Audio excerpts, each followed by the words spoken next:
What is up, guys? Welcome back to the Gamers Guild. Today in this video I'm going to be looking over some of the footage and pulling out the key points of the Jurassic Outpost video that was posted just over a day ago on YouTube. Yeah, of course, on the channel Jurassic Outpost. There will be a link in the description to this original video that you can all go and watch, and I thoroughly recommend you do. So here is the first bit of kind of news, and it says arrival point 1. Now, this is in a way confirmation that there will be more than one arrival point off of the monorail, gotta love a monorail, and that obviously means there's going to be more, because why number it? It's one of those, because it doesn't say Hammond Creation Lab number 1, or Expedition Centre number 1, Fossil Centre number 1, so yeah, I see this as confirmation that we'll probably be getting several kind of arrival points onto the island where you can kind of make that, you can greet them straight away with dinosaurs, or you could greet it with a nice little cool kind of residential area. You know, you got the hotels, you got all the little shops and all of the restaurants. And I think that'd be really cool. Personally, I think that's probably what I'll do. And then the further out you go, you'll get all the big dinosaurs that are cool. And maybe, like, you know, I'm going to integrate smaller herbivores in with the buildings a little bit, just to make it really cool. Because I do want to integrate the pens in with the buildings. And that's something that I feel like we will be able to do. But let's get on to the next little fact that I can find. So, next up, this isn't really any big news. I just wanted to put this in because it's a pretty good line that's quite foreshadowing. So, Dr. Kajal Dua, I think that's how you say it, says, no matter what anyone else says, science is what makes or breaks us. Admittedly, I've got a bit too quick. I've jumped the gun. I've gone too quick. There we go. Admittedly, sometimes both. But on Isla Matanceros, you are making us and yourself look good, and that's worth a reward. So I can imagine this is probably where you're about to get a bunch of money for completing the reward, or for completing the challenge. So you have like nice little messages at the end of each challenge that you do. And I think that's really cool from the game, because it kind of creates a sense that the game knows what you're doing, and it kind of brings a bit more immersion into it, like the characters are really going along in the story with you. And I think that's really good from the developers, and big thumbs up for that one. And so it's the real deal. And yes, you heard that right, that is the original noise that the Dilophosaurus makes in the Jurassic Park original movie, in the scene where Dennis Nedry is about to be absolutely bean-boozled with dinosaur. And yeah, I just want to put this in because it's the original noise from the original Jurassic Park movie, and it's really cool that that is in the game.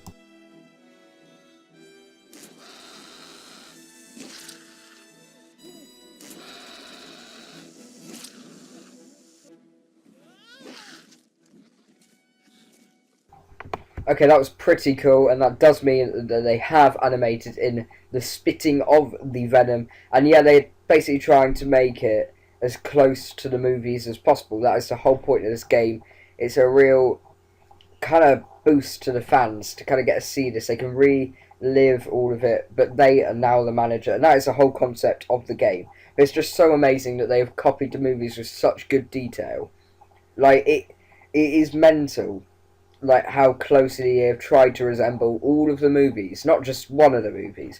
They've mixed all of the movies in a fairly successful way, like, because they've just been able to integrate parts of each movie that they quite like and just kind of merge it all together one by one, little pieces, and it all adds up to make this game. And I'm really excited for the game, basically, just for all of the references that it's going to make to the previous movies. Just like that is one reason to buy the game in itself. If you enjoyed the movies, you will enjoy this just for the references. I mean, Mr. DNA has a character profile on this later on in the clip, I think, so I'll show that when we get to it, just to say that I showed you it.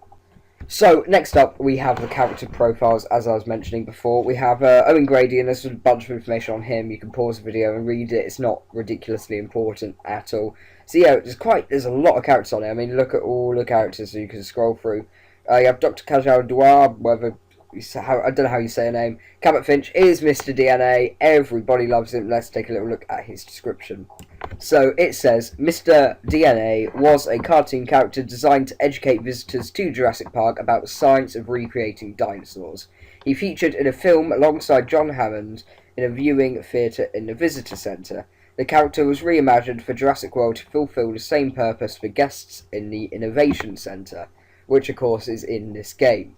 So we could see a potential cameo from Mr. DNA eventually at some point if you could go inside. But it also means I think that we unlock this character profile when we build the Innovation Centre. So all of this will be unlockable by doing events that somewhat represent the character. You might get Owen Grady, probably most likely by actually getting his kind of voice in the game, like the voice actor who plays him, who I don't actually know who it is. But like whenever you kind of first get introduced to this character by them speaking, or a building or doing something in the game that represents something that they did in the movie or something that they are associated with.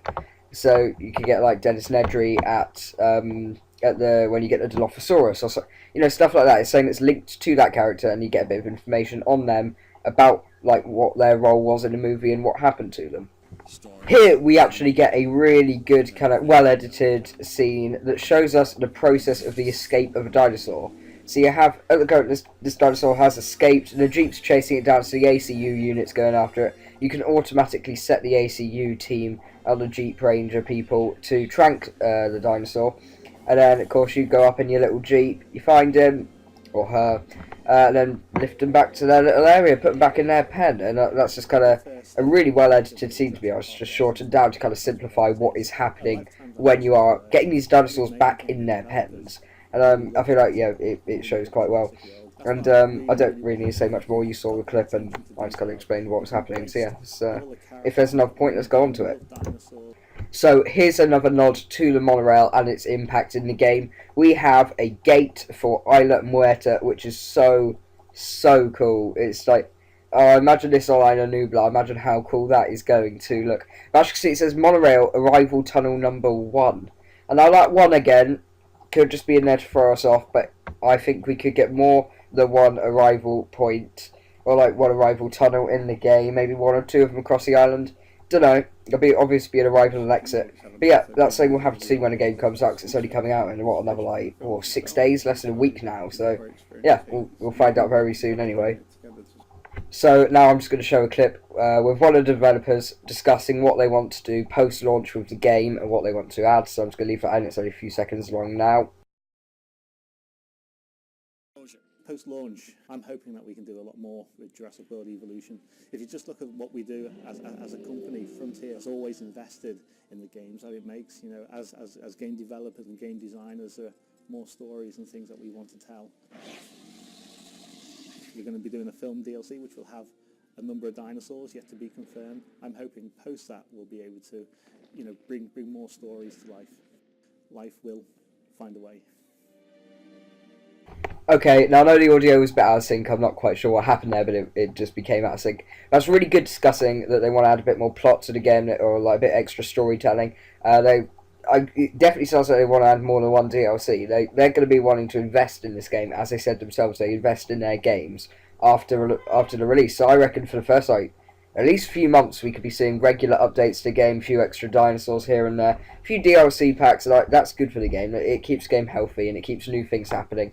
If they could invest like seasonal stories in it, like you have to deal with the park over Christmas time, and through some miracle near Costa Rica it's snowing. How amazing would that be? You turn the game on Christmas Day and you're greeted and it's snowing on your island. How amazing would that be? And I mean, personally, I'd say I'd 100% doing the game, because like if I had any input into this game, that is something I would be doing, just to create a real seasonal feel to it. Because if any of you have ever played FIFA, I have not for a while, but I remember on the older games when I was a lot younger, they were saying like if you played on Christmas Day, they'd wish you a Merry Christmas. So like, oh, I hope you're all having a very good Christmas. It's just it brings an extra real element of real life into the game, and that the world that you're playing is happening like around the same time as yours, and it's just that immersion factor that's so good with this game.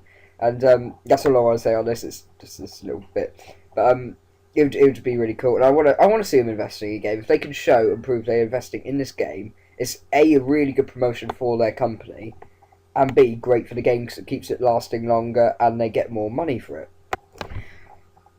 So guys, thank you so much for watching this episode on the Gamers Guild. Of course, subscribe for more content. I have my episode 0 for Jurassic World Evolution, the game, coming out in 3 or 4 days. You know, I'm about halfway through doing that video, so that should be incredibly cool, because I'm just gonna be going over some of the gameplay and saying what I want to be able to do in this game and my main goals, where you'll be able to watch me play it, because I will be live streaming on Twitch. I've made the account now. I'll leave a link in the video on the episode 0.